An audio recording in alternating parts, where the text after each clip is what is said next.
Good morning to one and all present here. I would like to thank all of you for coming here today. It not only shows your interest in the betterment of AABN, but also your dedication to learning new things and meeting new personalities from the industry and entrepreneur community. Today marks the 217th weekly webinar of AABN, and I'm really honored to host this webinar. AABN has seen immense success in the last 5 years, and it was all possible because of the dedication shown by the core committee members. Today, we are well represented from several domains. Before we get started, I would like to appreciate all the people who have contributed to making this webinar possible every week. We have got an awesome speaker with fresh perspectives on how rich and successful are you, a journey beyond the material. To address Ms. Anamika Yaduvanshi to address us. Let me extend a very warm welcome to our eminent guest speaker, Ms. Anamika Yaduvanshi, to this interactive business networking session. When we hear the word abundance, we often think of wealth, possessions, or some version of material success. But we have all learned over the years through several teachings that abundance goes so much deeper. It's not about how much we have, it's about how we live, how we grow, and how we connect with the world around us. Abundance is not about holding on to things, it's about trusting that there's enough love, growth, and opportunity in the world for all of us. Abundance and lack are, are not just about money. Lack can creep in when we feel like we are not enough or when we are constantly chasing after what we don't have. The moment we start focusing on what we have, support from friends and colleagues, our own skills, and even the possibility of new opportunities, things will start to change. Abundance is about shifting the mindset, choosing to believe that life will provide what you need when you need it. It's not about ignoring challenges, but about sensing possibilities instead of roadblocks. I have the pleasant duty of introducing and welcoming Ms. Anamika Yaduvanshi. Anamika Yaduvanshi is a Delhi-based life coach and motivational speaker who firmly believes that with a positive mindset and a never giving up attitude, everyone can achieve their life goals and build their dream lives. Over the years, with a desire to bring change and a lively spirit to live every day to its fullest, she has helped hundreds of people reach their full potential and achieve success in their personal and professional lives.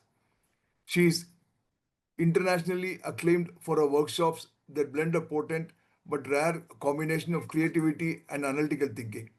Her goal is to guide as many people as possible to find their paths and lead meaningful lives.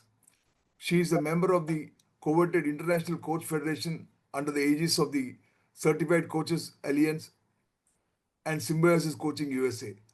Her ICF credentials assure numero uno traits of ethics and professionalism. She has conducted enriching workshops in INSD, Tihar Jail, NRA Institute, many armed schools, Meerut Police, Delhi Meditation Center, DDRS, Delhi Dispute Resolution Society, Symbiosis Center for Management Studies, Noida, the Lalit Suri Hospitality Group, Tilak School of Journalism and Mass Communication, Chaudhary Charan Singh University, Dalmia Group of Industries.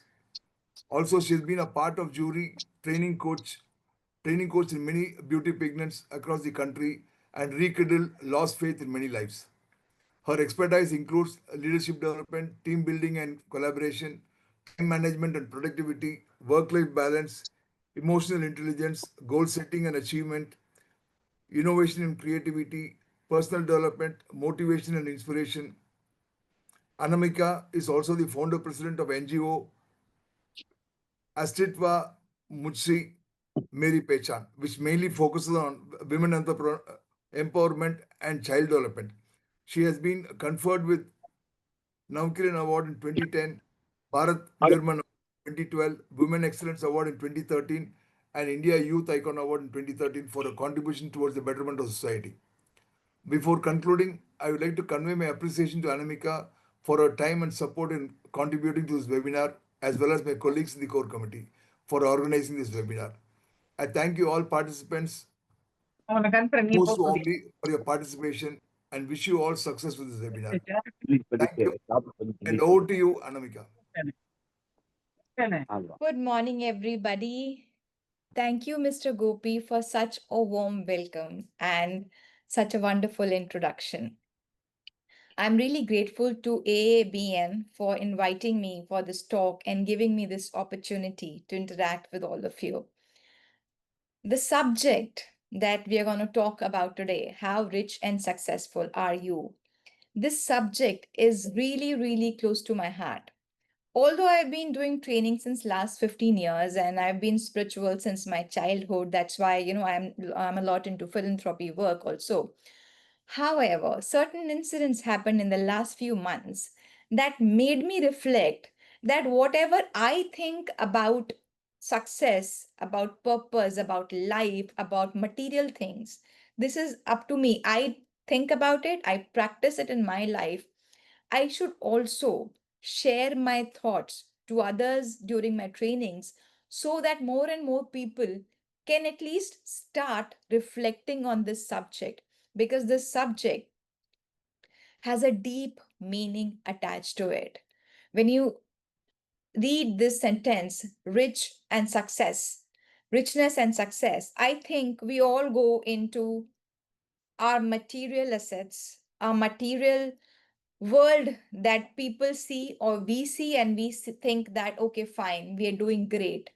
But are we really doing great? That's the question that we will reflect on today.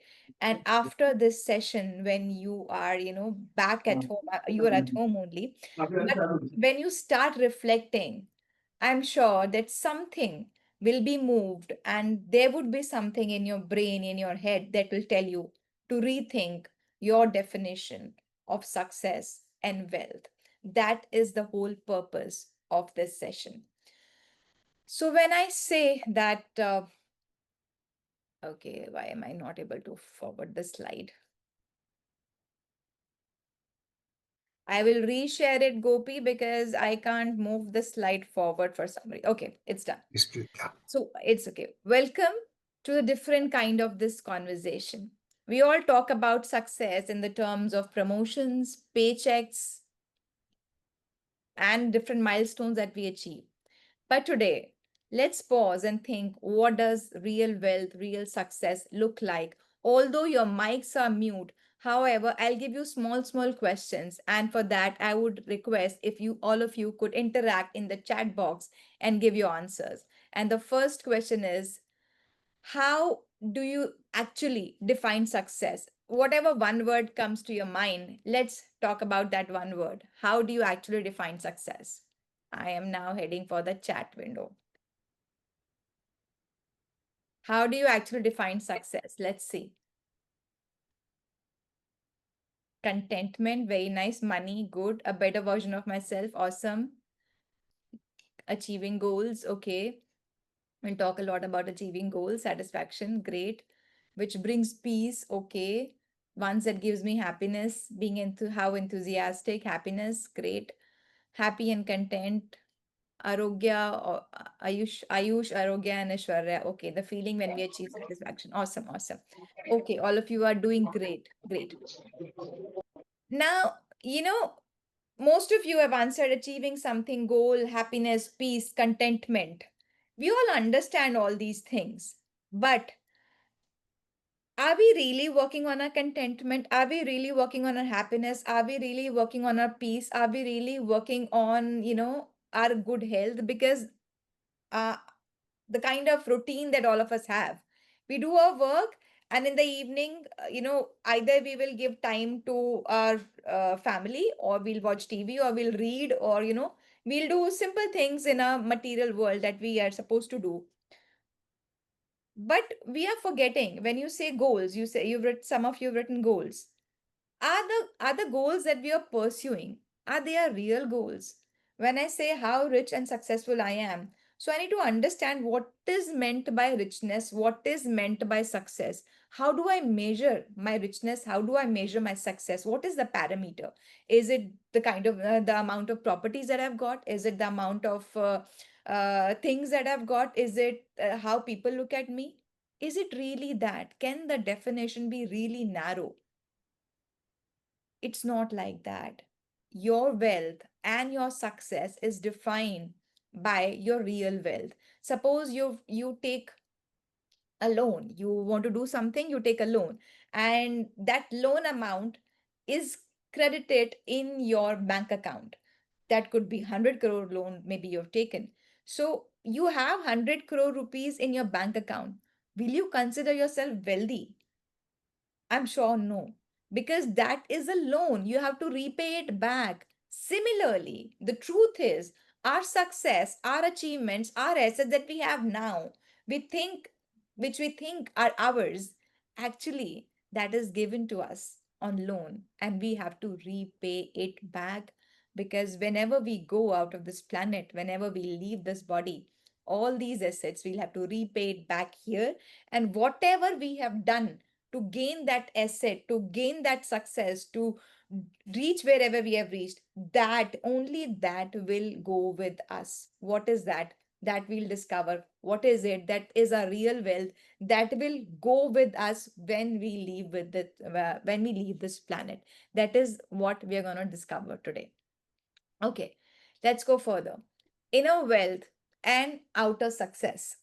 Now, inner wealth, because I'm talking about that inner wealth that I can take with me when I will leave this planet. Outer success is what is here, how people perceive me, how I perceive myself, perhaps how people respect me, perhaps because I'm so and so, because I have reached to certain position. So people look at me, okay, he's the CEO of so and so company. Okay, he is the director of so and so company. Okay, he's the executive of so and so company. Okay, he's an officer of so and so organization. So this is how people perceive us, how they look at us, and how they respect us.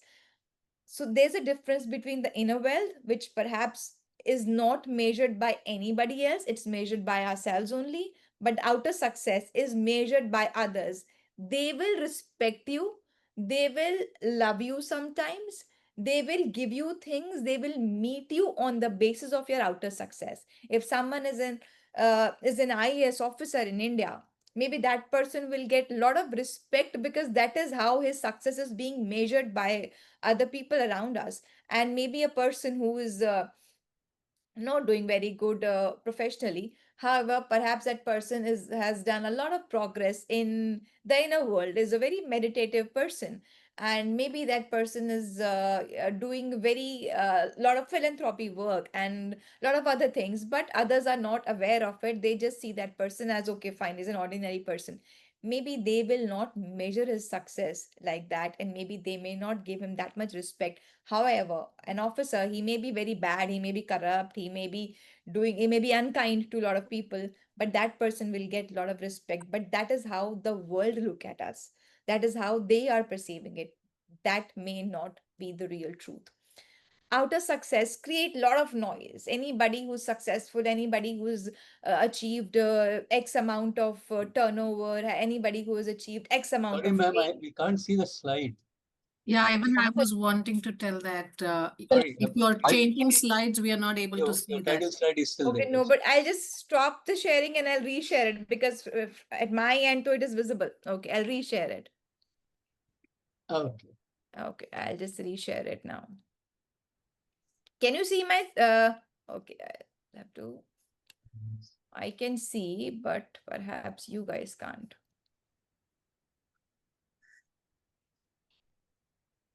Now can you all see? Yeah, we can see that. Okay, brilliant, brilliant.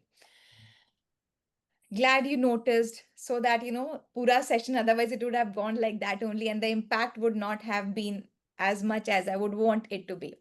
Okay, so outer success We is can go on the external. slideshow mode. So outer success is external noise and inner world is internal peace. But a lot of you have written peace. How much do we value peace? That's really important. Whenever there's a conflict, most of the people choose the material part rather than choosing peace. I'm not saying that leave your share, leave your things, do not argue, do not fight for your right. But at the very end, if it comes at peace, try and choose peace. That's important for our inner growth. outer success is temporary high. Anybody who's become successful, anybody who's very famous, that fame, that success, whenever it is at a point, it is for sure that it has to come down as well.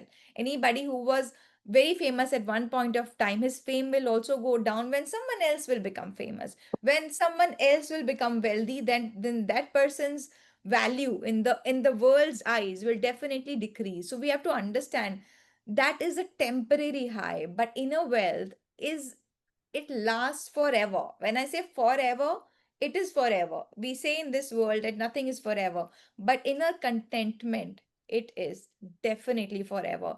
So inner wealth is measured by self, internal peace, lasting contentment. On the other side, outer success measured by others. We are not doing that measurement. It's external noise, lot of temporary highs. However, in spite of all these negative points, still we all are running after it. I'm not saying do not run after it. All I'm saying it reflect on the inner part as well. I'll just give an example here. Bill Gates. Bill Gates at one point of time, he was the richest man on this planet till, until he donated his wealth. Even today, he's been donating. He's doing a lot in the charity. And I was just reading a report that he said by 2045, he will just give 99% of his wealth in charity. Because at times we don't realize that there's a lot that we can do for others once we reach there. If we are not there, maybe we can't help others, but when we reach there, I think it becomes a responsibility to help others as well to come to that point. Okay, now the question time. Let's think about a goal. You've achieved a goal. Have you ever felt like that you've achieved a goal and you're still feeling empty? This type in the chat window. Have you ever felt like that you've achieved a goal and you're still feeling empty? Yes, yes, yes, yes. Two yes. Okay. Out of 84, I've got two yes. So only two people have felt like that. See, if we will not, okay, always, never. Okay, brilliant. I really appreciate the honesty. Never. Wow. Yes, yes, yes. Okay. So we have achieved a goal which we were working for. Still, we are feeling empty. Why? Mostly. That's a beautiful answer. Mostly. Wow. That's so thoughtful. Okay. Thank you. Okay, okay. I will not talk about Bill Gates then. Okay. All right. Brilliant. So, what's one inner quality you wish that this inner quality, or not the outer one, inner quality, this is the inner quality that I have, and I call it a success. What do you think can that be? Because I want you to start thinking about the inner part also. So, what is the one quality? Peace of mind, quality. What is one inner quality? What is one inner quality? Humility. Yeah, very nice. Thank you. What is one inner quality you wish was recognized as success? Because now we are looking for a new definition of success, na? Understanding others. Oh, that's an awesome thing. Yeah. Divinity. Awesome. Humbleness. Building positive consciousness. Wow, wow, wow, wow. All of you are divine beings. Patience, acceptance. Great. Wow. These are all resilience. Wow. Resilience, inner talent. Okay. So it would be so beautiful, if we start redefining our success. Okay, I'm so humble. That means I'm successful. I'm so much at peace. That means I'm successful. I'm so much resilient. Resilient is like, even in spite of all the challenges that you're facing, you're bouncing back again all the time, all the time. You're standing up again and you're fighting for the thing again. Never giving up is again resilience. So, how about if I could, say that, okay, that is my success, that I'm so resilient, that I'm so humble, that I have so much of knowledge, that I'm conscious, I'm aware of what I'm doing. How about if I say that because of this I am successful? I think a lot of things will change, and a lot of our worries will not trouble us that much if we start thinking like that. Great answers. Thank you so much for participating. Awesome. So now, thank you. Yeah. So now let's talk about a beautiful thing, which is, uh, okay, maybe my internet is a problem perhaps, because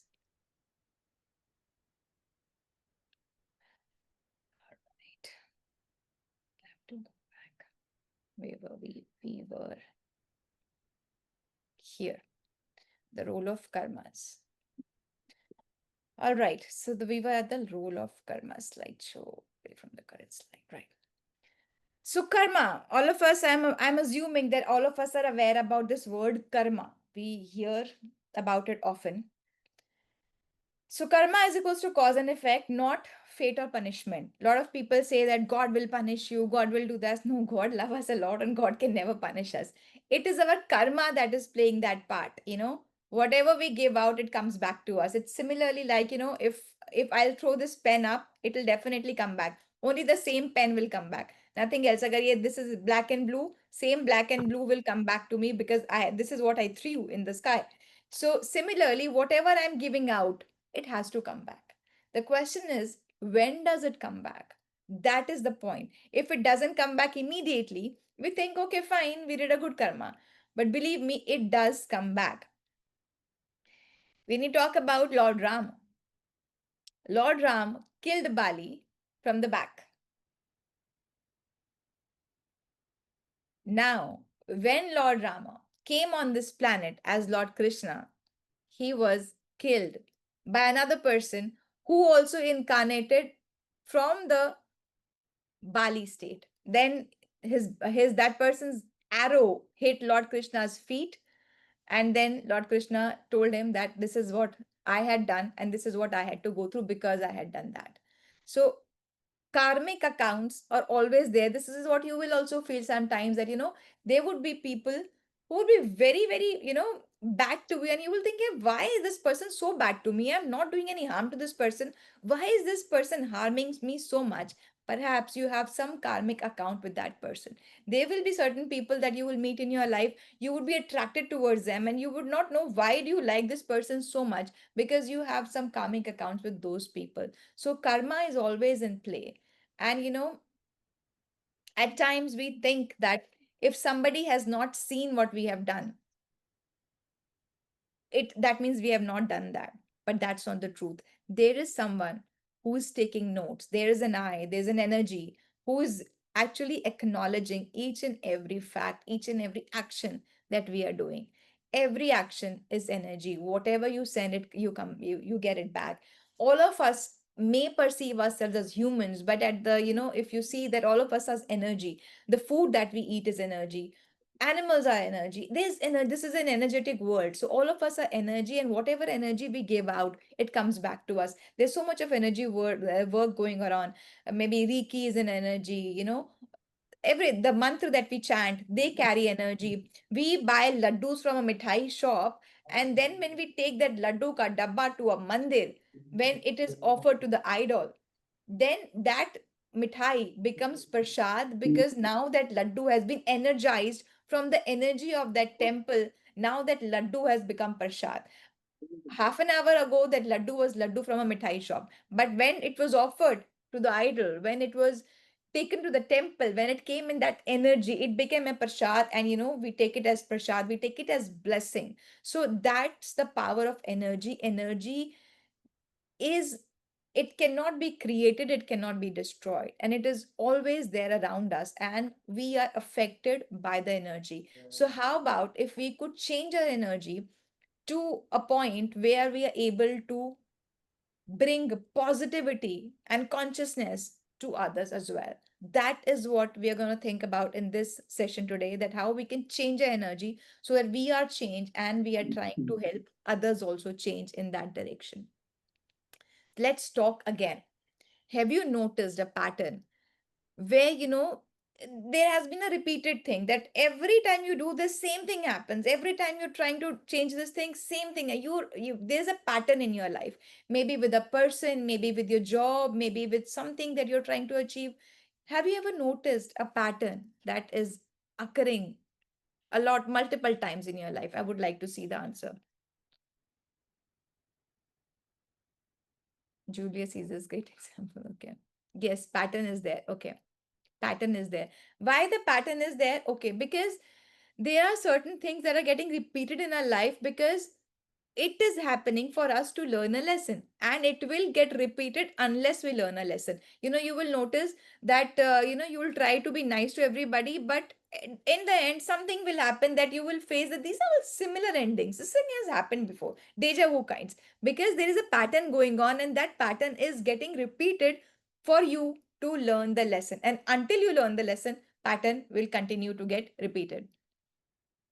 Yes, it is a karma do good in your lifetime, which is drama good day. Okay, very nice. Thank you. Okay, so the pattern will get repeated until you learn the lesson. Now, let's just see conscious living beyond the material world, awareness and our actions, how we can become more conscious, how we can be more energetic, how we can be aware of our energy by simple small things. Being aware in our actions, what are we doing, why are we doing, how many people are we benefiting out of it, is it really, is it really a good thing to do for me, for society, for my friends, family? What is it that I am trying to contribute by my actions? It could be a work, it could be something that you're trying to do, something that you're trying to buy, something that you are as a habit that you are doing. Suppose if you're reading, so if you're reading is a habit, so if you are reading, you are becoming knowledgeable, you are applying that knowledge in your life, and that's how you are motivating your friends, your family, your children to read and to learn those things. And maybe with that knowledge, you are becoming a better version. And with that better version, maybe people are able to cope better with you. Or maybe you are better able to cope with them, and you are more quiet, you are more knowledgeable. So things are getting better in a way because of your habits also. So we have to be aware in what we are doing. Intentional living versus reactive living.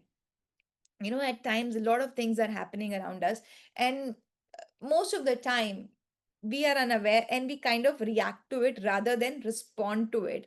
Because when we react to it, it's instant, it's thoughtless, it's mindless at times. But when we respond, then we are mindful of what we are doing. Suppose if someone said something to you, maybe you're driving on, you're going on the road, and usually in Delhi, though it happens a lot, that there's a small thing that maybe someone's bike touched your car, and you will get out of the car. What the hell did you see? You did this, you did that. You try to react to it. I know there could be a damage, so you can just try to respond to that person. You can be kind that, okay, fine, you should be careful, and you are on bike, maybe that person might have lost his or her life, because people who are traveling on motorcycles, two-wheelers, they are more at risk. But usually we get reactive. Money, car, whatever the damage is, you can at least guide that person, be nice to that person. Maybe that person will be very thoughtful now next time when he will be on the road, because he will be like, okay, that person was really kind to me. This thing, maybe some of you might find it out, this is insane and this is impractical. But at times, we become too practical that we forget that, we are human also. And then, kindness is one of the biggest virtue of being a human. Choose peace over pressure. At times, there are a lot of deadlines. I know deadlines are important. That's how we become successful. That's how we do things, we are able to achieve things. At times these deadlines are, we put it on us, we give so much of stress. Nowadays we are watching that so many cardiac arrests are happening, so many people are facing burnout, because they are always, they're putting themselves under pressure. At times we can relieve that pressure by understanding, okay, fine, this is this thing that I have to deliver. I can deliver it at peace. I can, tell that person, this is what I could do today, and this is what I will do tomorrow. There's so many, I can, I was just reading the other day, there's so many family suicides that are happening these days, because family is under the pressure of loan. We can go back into this. There could be a long story that what was the need to take such a big loan. Okay, fine. Even if you have taken that loan, you have to be, accountable enough that you should face it that, okay, fine, this is what I am doing, this is what I'm not able to pay, or anything. Instead of taking your life, your family's life, you're so much under pressure. And we are so much under pressure because we are all the time thinking that, what is that person thinking? What will that person think if I'll say that I'm a bankrupt person? What will that person think if I'll beg to that person for money or whatever? you know because we have made this world so cruel. We are not understanding that what the other person is going through. Pressure is a lifestyle that has become. Stress is something that we are very proud of. I'm so stressed. It is not to be proud of that if you're so stressed. Stress is something that, you must learn to deal with, to cope with, because if you don't know how to deal with stress, that will become the biggest stress, the biggest problem of your life, because stress is bound to happen from morning till night. Even a child has stress of studies, of exams. But if we understand to handle that stress, that makes us our life easier. Again, reflection time. I want you to, take few seconds and think that what is that one thing that you need to do to live more consciously. What is that one thing that you need to do to live more consciously? Because most of the times we are living unconsciously, unawareingly. Hum kare ja rahe hain. We are doing so many things, we are not aware about it. What is that one thing that you think that you need to do more consciously?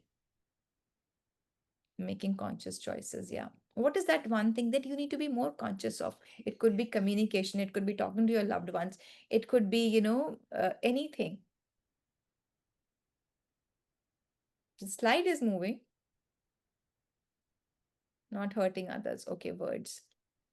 Yeah, if we become more conscious of the words that we use, at times we hurt so many people by the kind of words that we are using, and that person becomes so sad, becomes so lonely, and sometimes, especially, people who are at a lower level than us, they become really affected by our words. Now we talk about comparison to contentment, because this is again another problem that we face in this practical world. We compare ourselves a lot, and at times we want to achieve more and more success because we are comparing ourselves with XYZ. And because XYZ is so successful, that motivates us to be successful. It's good in a positive way. However, if we take it in an envy way, if we take it in a jealous way, I don't want to become so much successful, I don't want to have 1,000 crore rupees turnover, I don't want to have so many things, but because that person is having it, mujhe bhi man karta that I should also have it. And because it is not my inner calling, then I become stressed. Then, I'm not living a positive life because I don't want to do it, but my emotions are making me forced to do it because that person has it, and I want to have it too. So comparison is the thief of joy. Whatever you're working for in the life, whatever your goal is, try to understand, try to reflect on this. Is this my real goal? Do I want to achieve it, or I want to achieve it because XYZ has achieved it? That's very important to question your why. Your why of your goal should be very clear to you. I want to achieve this because I want to achieve it. I want to achieve it because this is my passion. I want to achieve it because this is my dream. That makes sense. But I want to achieve it because so and so person has it. Then that thing does not, that will give you lot of burnout. So you need to be careful of that. And then is social media and curated life. Nowadays, we are living in this social media world where,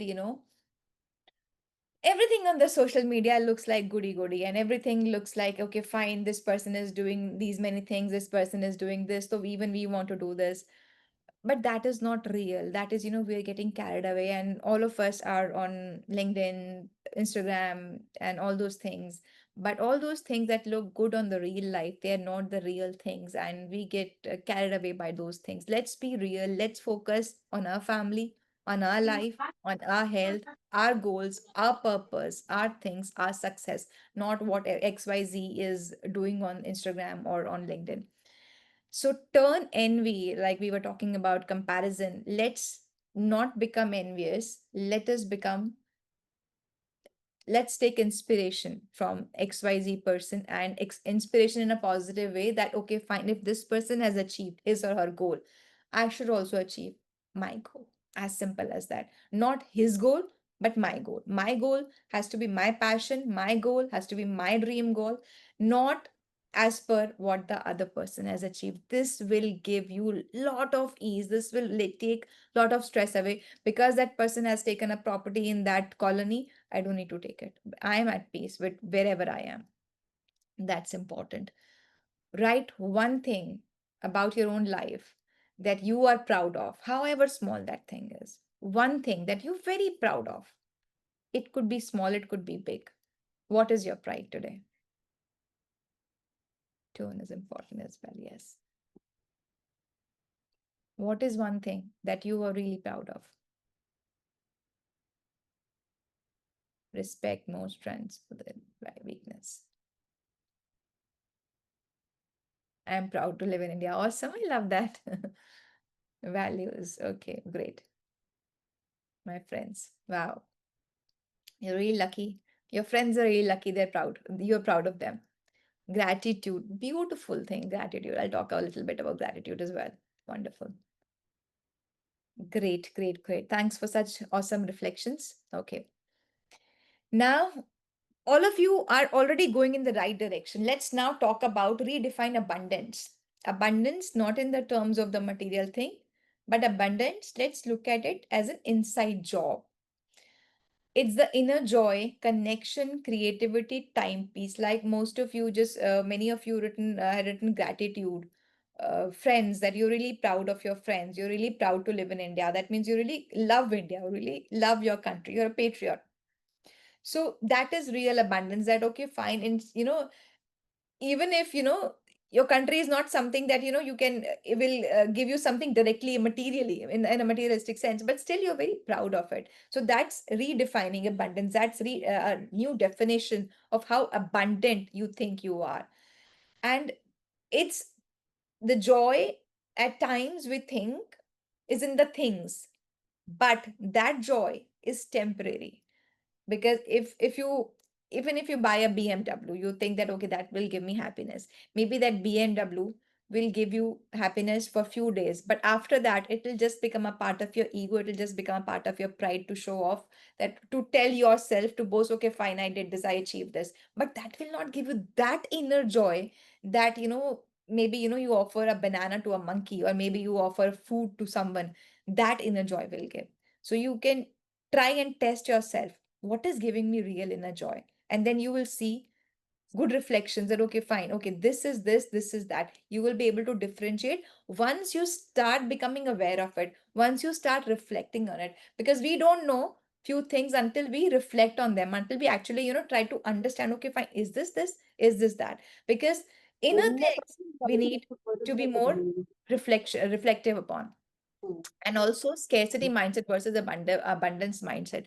So scarcity mindset, most of us have that, this is this thing, and if I don't achieve it, then that person will achieve. Competitive wala jo spirit hota hai. But competitive spirit is again positive, but scarcity is that, there are less things on this planet. There are less resources. But abundance mindset says that there is a lot on this planet. There is a lot for everybody. If that person has become rich, even you can. If that person has become successful, even you can. That's abundance mindset. That means there is a lot on this planet for everybody. Scarcity mindset is that only I need to have it so that the other person does not have it. So because it is scarce, because it is limited.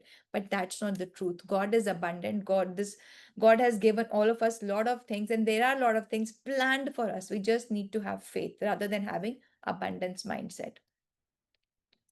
This thing you can do, write down 5 things that make you feel rich. Now this is again very important exercise that money did not buy. Now this will give great insights. 5 things that you think that money can't buy. 5 things that money can't buy. And it makes you feel rich. Love, mother's love. Okay. Love, 2 people writing love. Beautiful. Happiness. Okay. Education. But money can buy education. Na? Generosity and sharing. Health. Money can buy health also sometimes. Sometimes, not always. Peace, calmness. All right. Knowledge.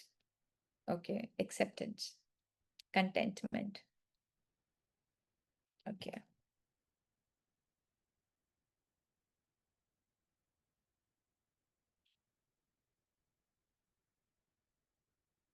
Bliss, kindness, wisdom.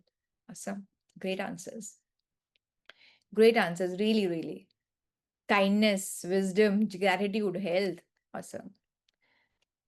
Gratitude is a beautiful thing that we can practice in our lives, that, we can be more and more grateful for the things that we have. So these are the steps that we need to take for a meaningful life, for a more aware life.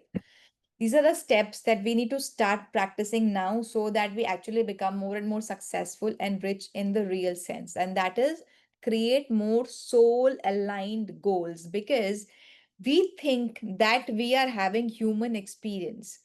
But the truth is, we are all souls who are in this human body, who are just, living on this planet for a temporary period. We are all permanent souls. We like, it's written in Gita also. Soul is permanent. Atma amar hai, it's immortal and it doesn't die, it doesn't take birth. So this body is temporary. So because anything that is permanent, which is our soul, so let's create goals which are kind of soul aligned goals also, because that will make us really successful. When do we call ourselves success? When we have achieved our goals. If my goal was to earn X amount of money, and if I have achieved, that means I'm successful. If my goal was to become a doctor, I have become a doctor, that means I'm successful. Whatever my goal was, whatever my purpose was, if I've achieved that, I'm successful. But in the real sense, अगर मैं soul के terms में बात करूं तो in that ways, what was the purpose of my soul?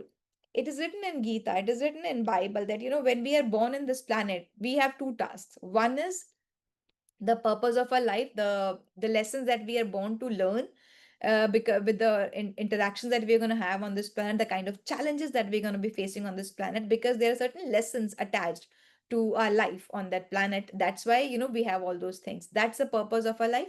And second is, the purpose of our life is also to clear a karmic account, whatever karmic debts we are having, because of our previous lives with, and because of the previous interactions that we have had with the persons.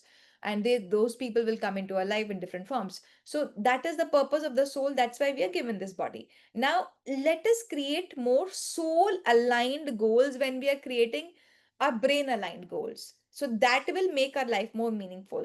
Think about it, it's a big term. Soul aligned goals. What is the purpose of my soul? And second thing that we can do to practice more meaningful life, more immaterialistic life, that is practice daily gratitude.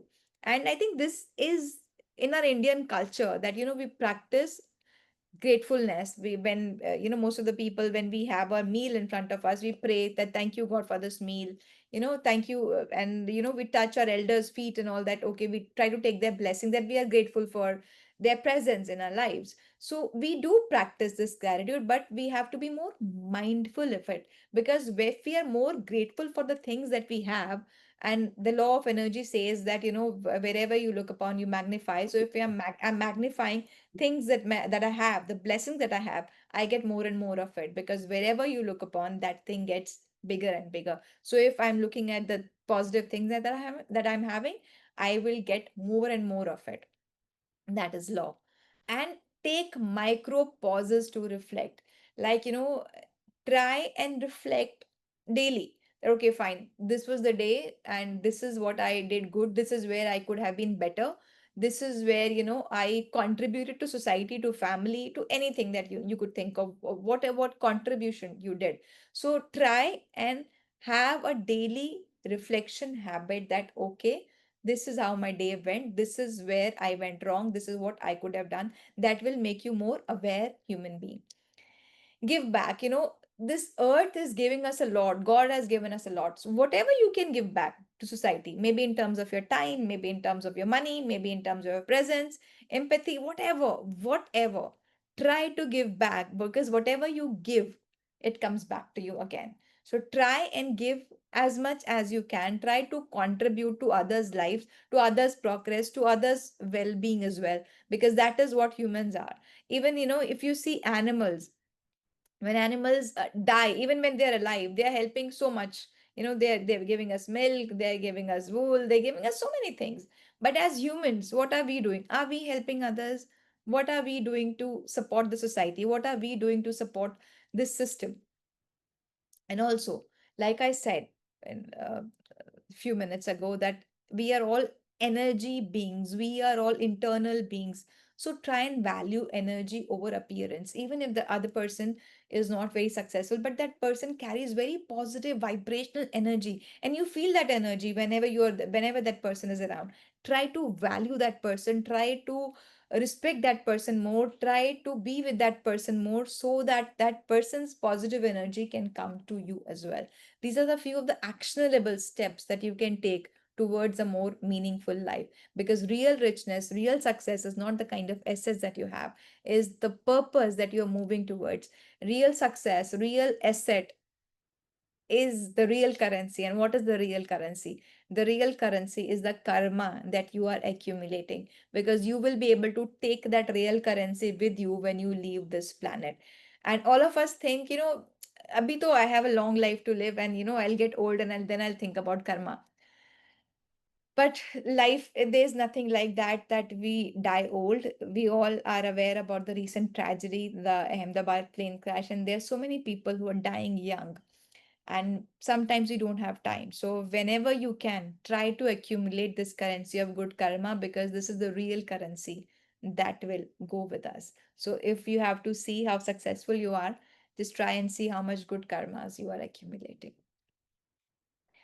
Okay, so now again, what is the talk? We've been talking about this 5 rituals. I said gratitude and reflection, all those things. So what is one daily ritual that you want to commit, that after today you will try to practice at least one ritual, or maybe you've been practicing already? So what is that one ritual that you will practice to be more mindful, to be more aware, and to be more successful in the real terms? What is one daily ritual? Gratitude. Brilliant. Gratitude. Wow. Gratitude, kindness, meditation. Yes. To do one help on a day. Wow. Beautiful. Great. To stay away from negativity. Try to avoid gaining more karma. Karma are always there. You can't, because it's a karmic world. And we are born on this planet for a karmic account. So you can't avoid karma. Even, when I'm breathing, there's so many, microorganisms that are dying because of my breath. I can't avoid that. I have to breathe. But I can be more aware in my karmas that I don't kill a hen to get my chicken. I don't kill someone so that that is not required. Practice yoga. Brilliant. Beautiful. Wonderful.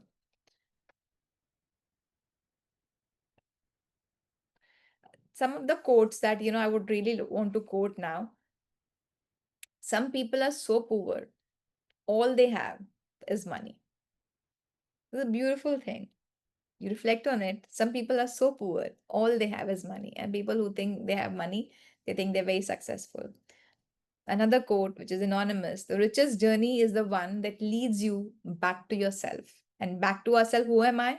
I'm a soul who is like immortal. The richest journey is the one that leads you back to yourself. So if you start thinking about in the soul context, if you start aligning your things from the soul perspective, that is the richest journey. Success is not about what you have, but who you become in the process. Even if you have material wealth, how have you acquired it? What is it that you have done to acquire that? So success is what you have done to become whatever you've become. That is such a beautiful, such a deep statement that we all can reflect on. Okay, so now the final question: how rich are you really? You may not be where you want to be materially, but are you where you need to be spiritually? This again, we need to reflect on. Are we living a spiritual purpose? Are we meditating? Are we actually valuing God or energy or anything, universe, whatever you may call it? Are we aware of its presence? Are we grateful of the life that we have? Are we grateful of the people that we have? Are we grateful of the things that we have? Are we living the way God expected us to live? So, if after today's session, I would just like to know, has your definition of success shifted even a little, even if, 0.1 centimeter, has it shifted?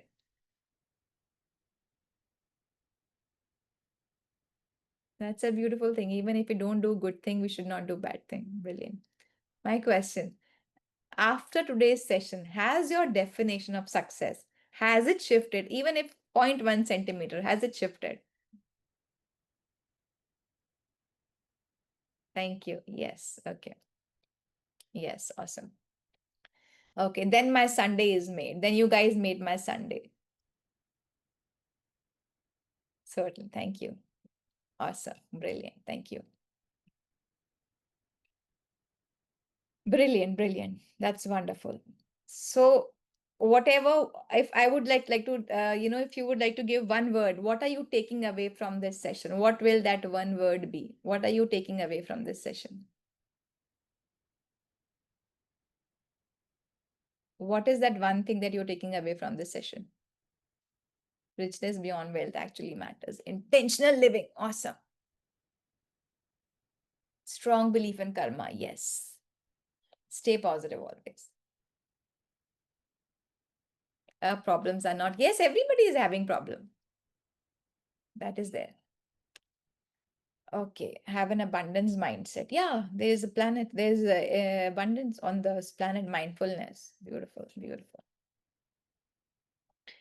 I'm so glad that you're able to take these takeaways from this. Now I'll just share a personal story with all of you.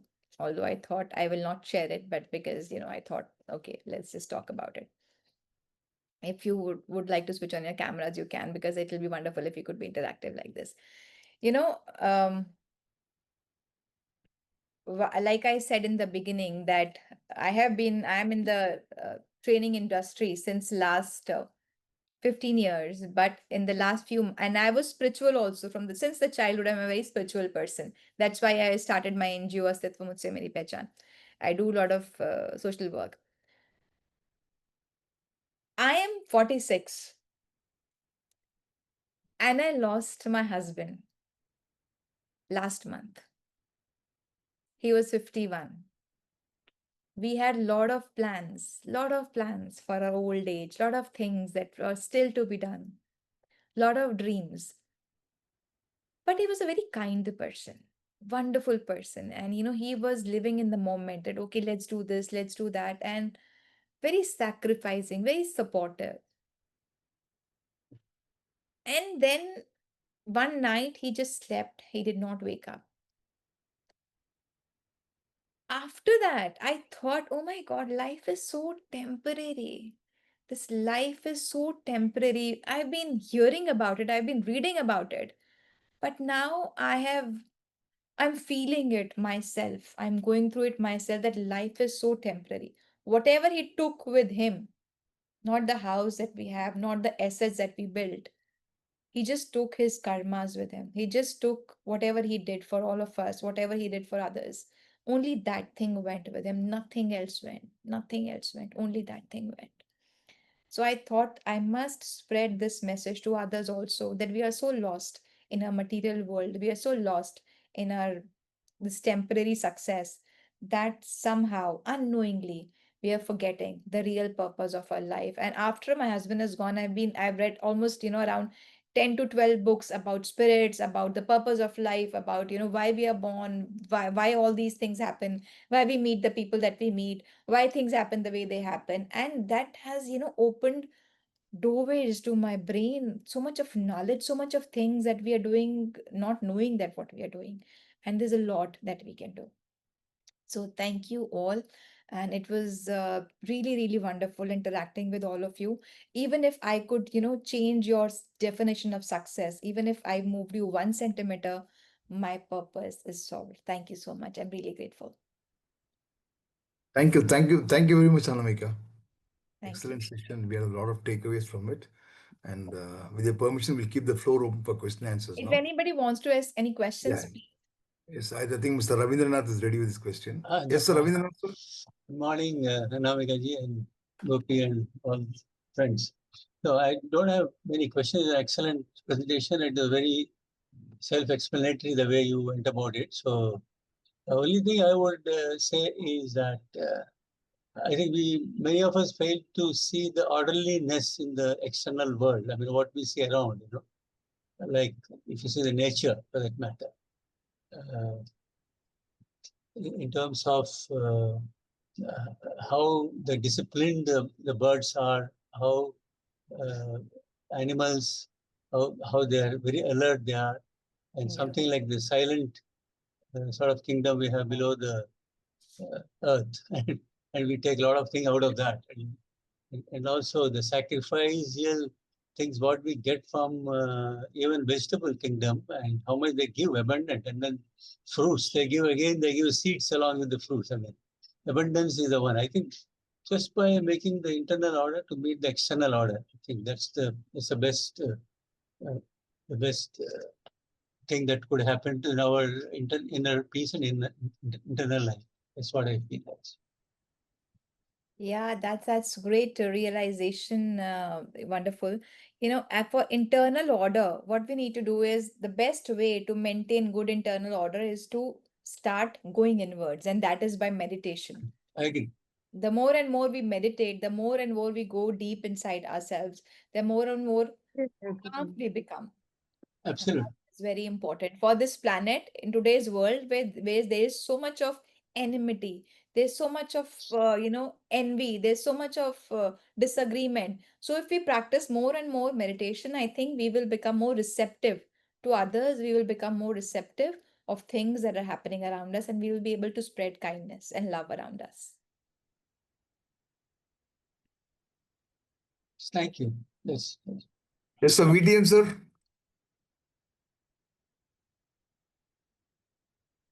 So VTM, sir.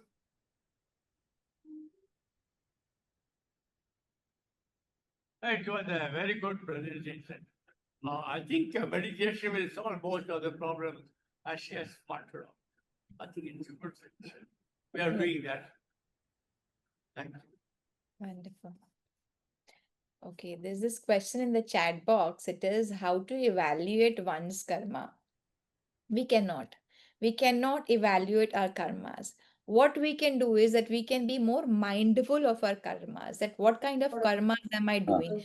Am I, creating something that is good for others, or am I creating which is only for myself? Suppose if I'm eating meat, if I'm eating things which I can do without, so am I helping others, am I helping this planet? Maybe some of you may argue that, okay, if we won't eat chicken, then there'll be a lot of birds on this planet. Okay, fine, then eat less. Eat less then, but be happy and try that, whatever you're doing, try that you are at least helping someone else's life become better. That is good karma. Otherwise we cannot evaluate our karmas. We can just do good karmas and bad karmas. Dr. Ram wants to ask something. Dr. Rama, please go ahead. Thank you. Really wonderful to hear from you. My question is very simple. Actually, the period of time when we started our life as a youngster, and maybe supported by the friends and other circumstances, and when we stand on our own leg, when we are starting our career to work and explore the family and other things, and then when we are getting old and retired from the life, whatever we are, however we are, wherever we are, it would not be the same, because the surrounding nature and the attitude of the personalities are getting impactfully deteriorated or determined in different kind of circumstances. Because when you quoted the time, you mentioned the children are having the stress because of exam or any other pressure. That kind of situation might be getting changed a little bit for us when we are taking the task for the company perspective or our own entrepreneurial life. The circumstances are getting different, but the pressure and the stress, it could be the same. The same thing when we are getting old and we are not bothered by the immediate family member or the friends and the society. The things are making the impactful in our mind, and the leading the life is very uncertainty, as we are seeing a lot of conflicts in the world as of now, the unpeaceful nature. So when we wanted to have a kind of glorious and something harmonious world, how it would be, because of the situations and surroundings are determined or uniform as per the any kind of way, whether spiritual, non-spiritual, social, ethical, etc., economical, or so and so. It's a very complicated thing. Yeah. But the personal inner value and then the external values, how do we define such a kind of more conflicted and complicated way? Thank you. Brilliant. Thank you for this question, Dr. Ram. Okay, now two things I'll address here. First thing is that when I was talking about stress, like you said, that stress, children have this different kind of stress. At work, we have different kind of stress. Now we need to understand one thing. Stress, we should be stressed about thing that we need to do. If I have to make this presentation, I should only be stressed, okay, I need to research, I need to collect data, I need to organize my time so that I'm able to put all the things together and create this presentation. Only this thing should be my stress, right? Now if I stress, how will my presentation go? Will somebody, will somebody will oppose it, that why is this, will they have different views? Now that is not in my hands.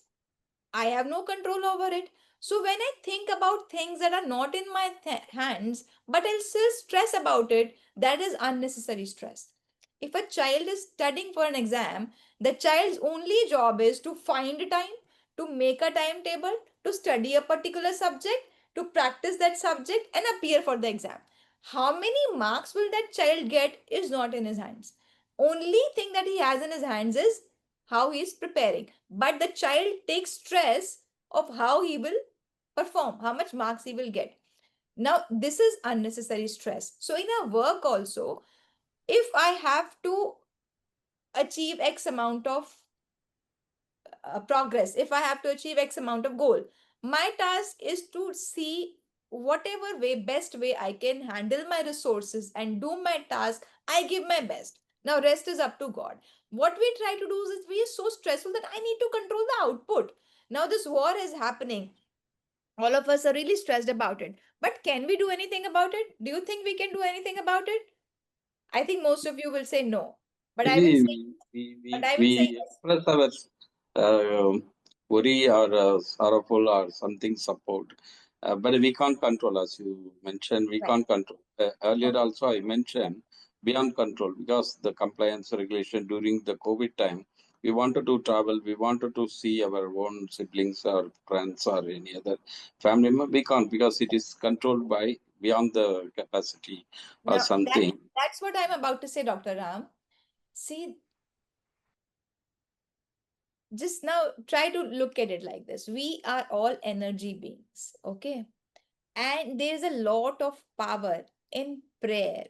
There is a lot of power in meditation. If the war is really affecting me, I will sit and I will pray for the souls who are getting affected by the war. I will just pray for them. Now, this is my karma that I can do, while sitting at home. I'm not giving them any money. I'm not traveling to Iran. I'm not going to Israel. I'm not doing any negotiation. I'm just sitting and praying for peace. Now, if one person does it, that person motivates other person to do it, then that person motivates other person to do it, and we have 1,000 people praying for Iran and Israel, then we are collectively creating a very positive, high vibrational energy. This may seem unreal, but believe me, this is the only real thing.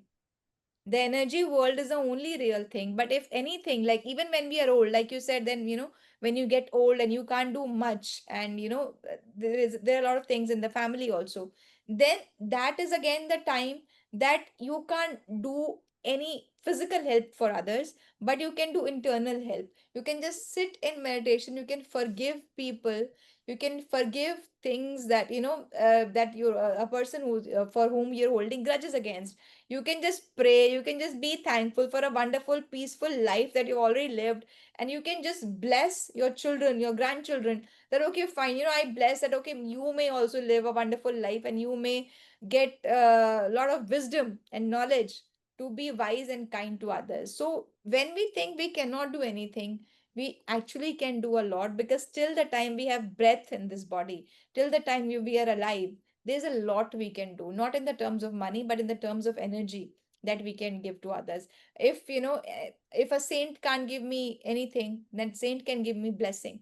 Rajas, the kings in the earlier times, they used to please the sages, because those sages will give them blessing, and that blessing will make them bigger kings.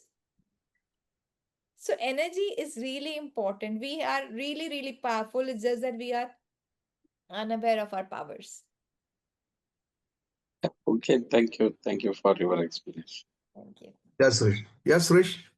Yeah, good morning, sir, and good morning, Anamika ji, for the wonderful presentation.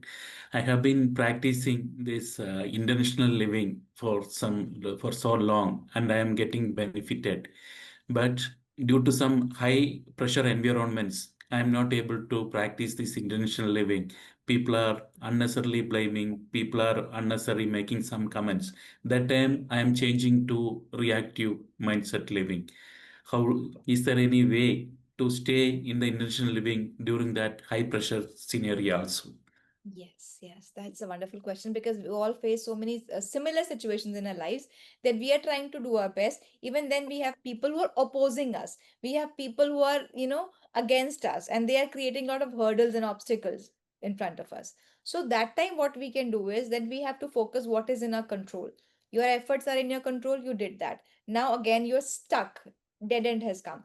So, that time, you pray, you send them good energy because those people are having negative energy for you. Now you send them good energy that I am sending a lot of good energy to you. Maybe you get peace. Now, because that person is having negative energy, you are having negative energy, too negative, more negative. That person is having negative energy, you rise above that negative energy. You say, I am sending you positive energy. So you may be at peace. I'm sending you a lot of positive energy. You may be at peace. God bless you. God give you wisdom, God give you calmness, God give you peace. Now, because you are sending that positive energy, that person will get that positive energy, but it depends on the intensity that you are sending it. When we send unconditional love and unconditional positive energy to somebody without any condition attached to it, that person definitely receives it. You try it. I'm just giving you a wonderful trick today, all of you.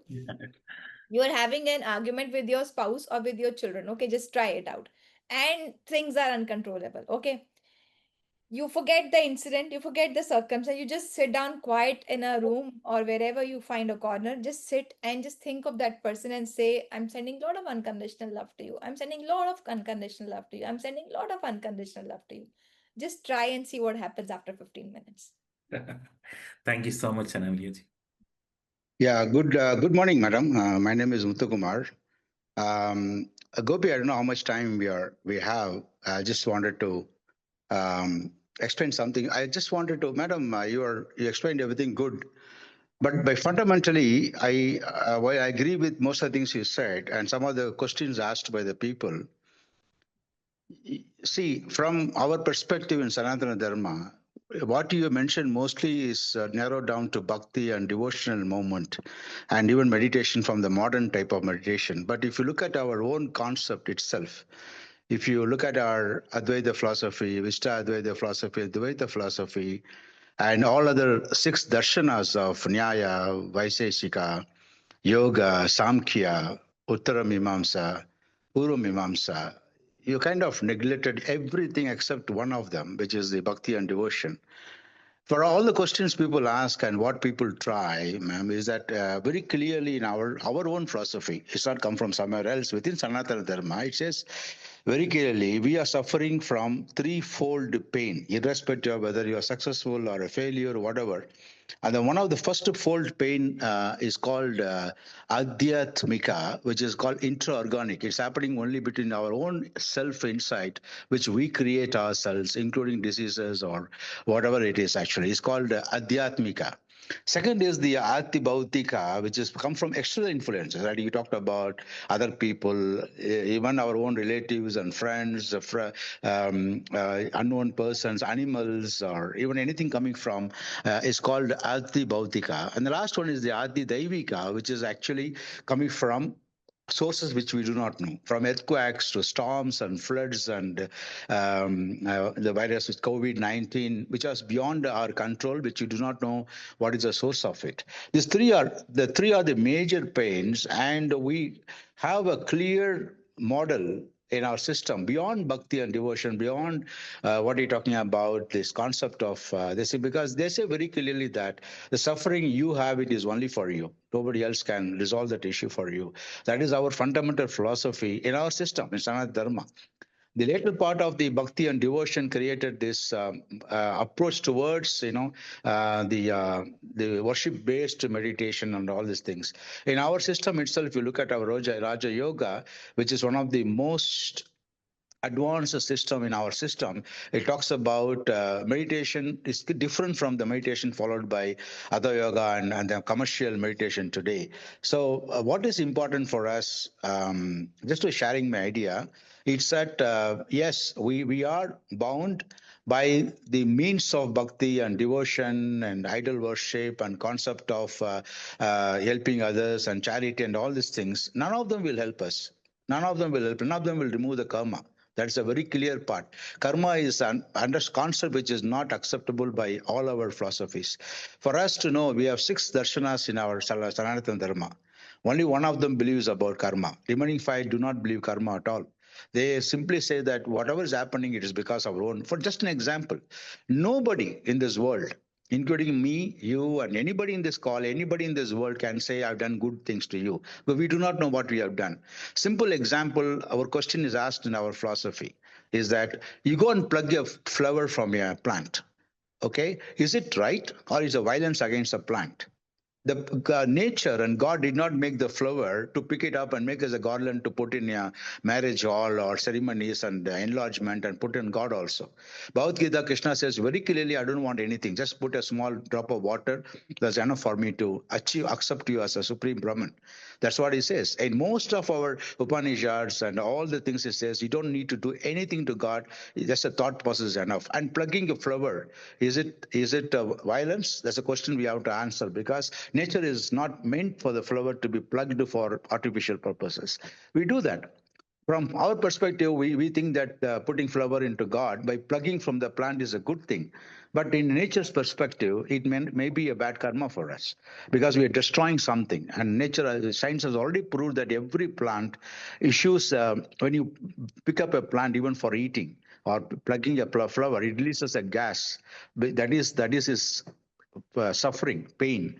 That is confirmed scientifically today. And so, what is important for us? We do not know what karma we are doing. We nobody can say I did something good for us, because what we think we are doing something good can be completely bad for somebody else. So the concept of ahimsa is a big challenge in our system, right? Ahimsa, we say everybody is ahimsa, but a judge cannot follow ahimsa. If he doesn't punish somebody made a mistake, then society will not be good. So if I can't go and tell a judge that you have to follow ahimsa, you can't punish a bad person. So the society will not be good. A king cannot punish somebody trying to enter. A soldier, Operation Sindur, everybody jumping up and down. Soldiers kill somebody. Is it ahimsa or himsa? But we have to accept it as a fact. So it's also based on context and situation. So our system is clearly explaining the model of thing. It doesn't apply to everybody. What you are saying is applicable for some people who are practicing that concept of model. It's not applicable to everybody what you're doing. Suppose you are a project leader, you are doing something about it, and you have to take an action against somebody who's not performing and destroying the entire organization. That whole thing changes. Actually, where does karma come from? People are getting afraid. I've seen one of my project leader saying that, oh, I don't want to take up action against this gentleman, his family will suffer, karma will come to me. But he's not doing his duty. Same thing about Krishna is telling Arjuna in Bhagavad Gita. So just to finish it up, ma'am, it will be good to hear your thought process that karma is something which is happening on a contextual basis, and we have to kind of think about it in our different, because everybody cannot believe this one particular path of bhakti, devotion, and energy transfer and all these things. There are other things like other 6 darshanas are there in our system. Thank you. Muthukumar, I am Ramkumar here. Hello? Good, sir. Yeah, Ram. Yes, Muthukumar, I just wanted to just tell a couple of things. In the Hinduism philosophy, there are 2 things which one needs to take account. One thing, I'm sorry for interrupting you, Mr. Ramkumar. See, the thing is, what I have learned, I'll just tell here. 2 things we should not argue about. One is religion, one is politics. Okay. So I don't want to say that your views are wrong or your views are right or my views are right. All I'm saying is, even if by doing this presentation, even if by doing this talk, if it makes you reflect on your real success, on your real abundance, all the kind of life that you are living, if it makes you aware, more conscious, I think the purpose of this is done, it's solved. Let us not say that this thing is supreme or this thing is bad, because you may hold your individual opinions. I respect them, and I can talk a lot about that this is this, this is that, but I don't believe in that argument. I don't believe in that at all. I really respect your religion. I really respect the values, but in that I have covered 2 3 points. So okay, fine. If that those 2 3 points, even if people could follow those 2 3 points also, a lot will change. That is what is important. Let us not get use more of our brains. Let us use more of our soul connection. Let's use more of our consciousness that makes us say that okay, we are on this planet for some purpose. Let us try and be more aware human beings. Let us live our life with a bigger purpose, a deeper purpose. I think that says it all. Yes, very well said. Uh, Okay, shall we wrap Anamika, up? madam, Ji. Vikram, just I 1 minute before you proceed, Vikram, just 2 minutes. Thanks, sure, man. sure. That's exactly I was trying to point out that what you said exactly right. For whoever it is applicable, what you say is applicable. Very well done, actually. My point of view was not to contradict what you said. What I said was we cannot generalize it to everybody in the system. So whoever it is applicable, they can take it up. Whoever is not applicable, they can follow a different path. That freedom is there for us in our system. That's what I wanted to say. Thank you. Yes, Mr. Vikram, what is it that you want to say? Yes, thanks for this insightful and thought-provoking session. With respect to the topic which we are discussing today, can you suggest what 2 books that changed you to focus on inner level? Like what 2 books, be it spiritual or anything? See, I've been, like I said, I've been a spiritual person since my childhood. My grandparents were spiritual. I follow a guru. So I have been into spirituality since very long. It's just that I started to read about other books about the spirit world and all that, after this tragedy happened in my life. Otherwise, I have been reading a lot about karmas. I have been reading a lot about meditation since my childhood. I have been meditating since many years now. Uh, any particular book that motivated you a lot? I Any think you must particular read Gita. If one book you Git? talk about, you must read Gita. Okay, okay. Thanks a lot. Thank you. Malik sir, would you like to add anything? No, it's fine. Excellent. Overall, great this thing because I mean we can go on like what Muthukumar was explaining, but it's all about whether karma determines success or success is determined by karma. So you can keep on going about it. Ultimately, let's all be good human being. That's all I would say.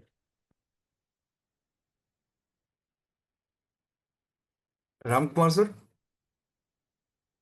Yes, I just wanted to say something. I started off saying something else. I think it went a little controversial. I thought I started saying about Hinduism and all that. No, there are just a couple of things. Since we are talking about karma, karma happens only in Hinduism. So we Christians or Muslims or other people, they are all very good religions. They don't talk about it. Hinduism talks about karma. So on this context, I have to just tell 2 things. One is karma is not just karma of this lifetime. There is something called reincarnation. That is, you die, and based upon your past deeds, you are getting born into another place due to your past vasanas. That means that the birth and death is a cycle, and we have lived about 2 lakh lives or 2 million lives so far. So the karma of accumulated past, which one will never come to know about, is what I was trying to tell Mr. J. Muthukumar. That's all. It's a life is continuous. Life is eternal. We say Om Shanti when somebody dies because life is going on from body to body, and the cycle of births and deaths continue forever. The body dies, but the soul continues on its onward journey because the soul is on a journey. So this is what I was trying to tell. Karma is not just karma of this life. Today I'll do all the good things. It's not like that. Past life, previous life, previous life. See, Buddha was able to recollect what he was born as so many birth times ago. So this is what I'm trying to say. Karma not of this lifetime alone is what I'm trying to say. Mangalam, madam.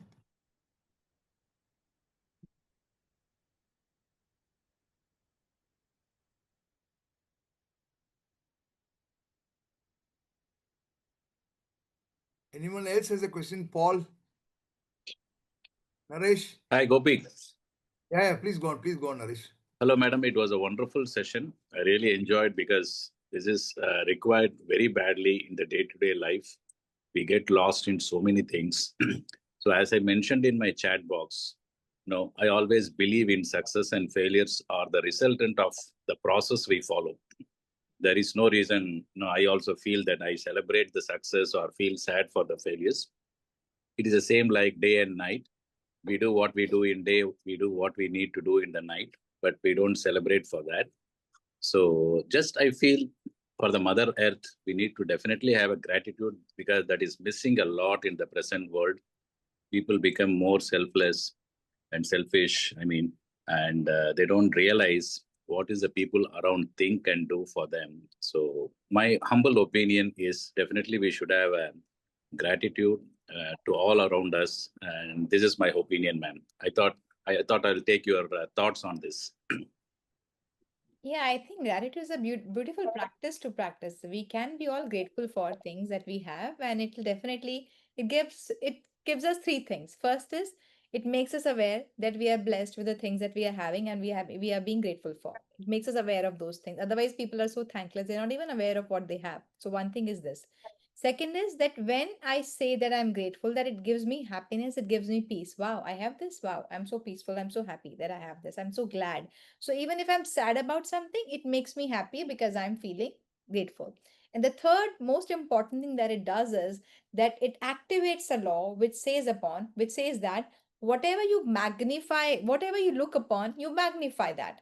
If you look upon some bad thing, you will magnify it. If you look upon some good thing, you magnify it. It's just that when we like a person, we like even the bad qualities of that person, and we dislike a person, then we dislike even the good qualities of that person. So that's why gratitude is solving wonderful purpose, and it is making us feel good. It is making us do good things, and that is it. I think that's very important. So whatever is suitable to whoever, if this makes me happy, if this makes me a better person, I'll do this. If this makes me a better person, I'll do this.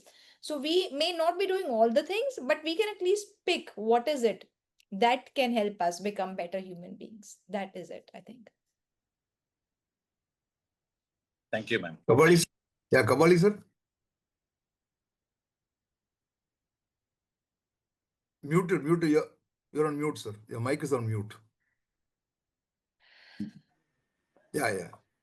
Yeah, its session was very nice. I enjoyed. I was calmly listening to the whole session, and it is very, excellent session. And I like sessions of this set. I don't want to miss it. That's why I was on the line. Thanks, Gopi, for this night program. Thanks, ma'am, Thank you. for your wonderful presentation. Thank you so much. Thank you. One last question. Anyone else has a question? You may please unmute and ask. Anyone else has a question? One last question before we let our Anamika go. Paul, Ujwala. Yeah, I'd like to make a small comment. Yeah. I'm a person who thinks richness is completely material. So it was really nice to get this viewpoint today to help me reflect at my stage in life. I'm a churchgoer, I'm a Christian. And the reason I go to church is that when I come away from a Sunday Mass, I should do things and become a better person. And I think this talk which Anamika has given has made me reflect and, go in that direction. And that's good enough. We don't need any more philosophies or theories or anything. So thank you, ma'am. Thank you so much. Thank you. Thank you, Gopi. Thank you, everybody. Thank you very much. I will take a leave now. Yeah, nice having you today with us. Thank you so much. Yeah, It was nice talking to all of you. Thank you so much. Thank Bye-bye. you. Bye. God bless you. Take care. Have a great life. Thank you so much. Bye-bye.